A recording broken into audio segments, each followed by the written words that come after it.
Oi, gente, bom dia!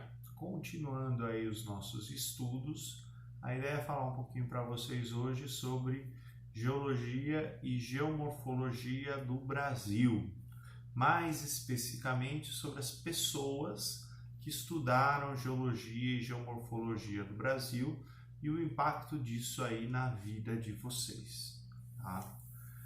Por muito e muito tempo, aqui no Brasil a gente não tinha, né, universidade com curso de geologia, universidade com curso de geografia, né? A primeira universidade que tem um curso de geografia é a USP. Isso acontece só em 1933. E para vocês terem uma ideia, né, até um pouco depois desse período, a gente também não tinha livro didático de geografia para os alunos produzido aqui no Brasil. Nossos livros didáticos eles vinham de Portugal, então a gente aprendia geografia com a geografia de Portugal. Tá? E aí o primeiro cara que resolve estudar, né, geografia, mas especificamente o relevo brasileiro, e também, curiosamente, ele foi o primeiro autor de livros didáticos de geografia, foi esse tiozinho aqui. O nome dele é Haroldo de Azevedo. Né? Ele era um sujeito bem nascido, pode-se dizer, de família quatrocentona. Né? O pai era deputado, ele foi estudar na USP, como não tinha professores, logo depois que ele se forma, ele já vira professor da USP. Ele é um dos autores, né, dos primeiros autores de livros didáticos de geografia aqui do Brasil. Tá? E, no nosso caso hoje, o que interessa para nós é que o Haroldo de Azevedo, esse tiozinho, ele foi autor também do primeiro mapa de relevo brasileiro. Né?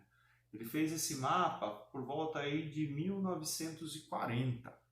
Ele fez esse mapa tendo andado o Brasil todo no lombo de cavalo, de barco.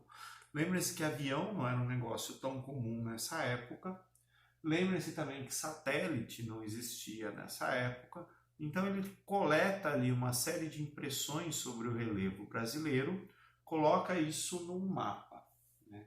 Notem o seguinte, ele divide aí o território brasileiro em várias unidades de relevo. Se eu não me engano, são 8 unidades. E dessas unidades, nota que ele só usa 2 categorias. Ou ele chama de planalto, ou ele chama de planície. Tá? Então, para o Haroldo de Azevedo, em 1940, olhando o território brasileiro, da maneira com os recursos que ele tinha, né, ele observou aí 8 grandes unidades de relevo e ou era planalto ou era planície. 15 anos mais tarde, aparece aí um outro geógrafo. Esse é um geógrafo importante, um geógrafo que o professor de vocês conheceu ele ainda vivo. Né? Não conheci pessoalmente, de apertar a mão dele, mas a gente chamava ele de vovô da geografia. Eu tive a oportunidade de assistir uma palestra dele. Era uma delícia porque ele era um contador de história. Além de tudo, ele é um geógrafo que virou desenho animado. É um geógrafo muito, muito, muito importante. Tá? Ele sacou um monte de coisas sobre seres vivos, distribuição de plantas aqui no Brasil, que a gente vai voltar a falar dele um pouquinho mais para frente. O nome dele, Aziz Nassib Absaber. Aziz Absaber. Tá? Filho aí de libaneses, por isso esse nome um pouquinho diferente. O Aziz Absaber também foi aluno da USP, né, e ele produziu um mapa de relevo 15 anos depois ali do professor Haroldo de Azevedo. Então percebam que o mapa do Aziz Absaber ele tem um pouquinho mais de detalhamento. Né? No mapa antigo, né, do professor Haroldo de Azevedo, tinha 8 unidades de relevo. Aqui no Aziz Absaber a gente tem 1, 2, 3, 4, 5, 6, 7, 8, 9, 10. Então ele acrescentou aí 2 unidades de relevo a mais em relação ao mapa do professor Haroldo de Azevedo, mas ele manteve aí as categorias. Né?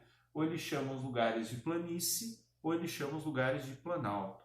O Aziz também fez geografia no lombo de cavalo, andou de barco e usou algumas fotografias aéreas tiradas aí sobre o território brasileiro na composição do seu mapa.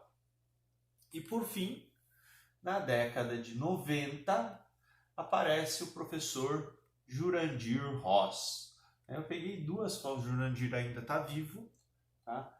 Ele tem um livro de 600 páginas sobre o relevo brasileiro, tá?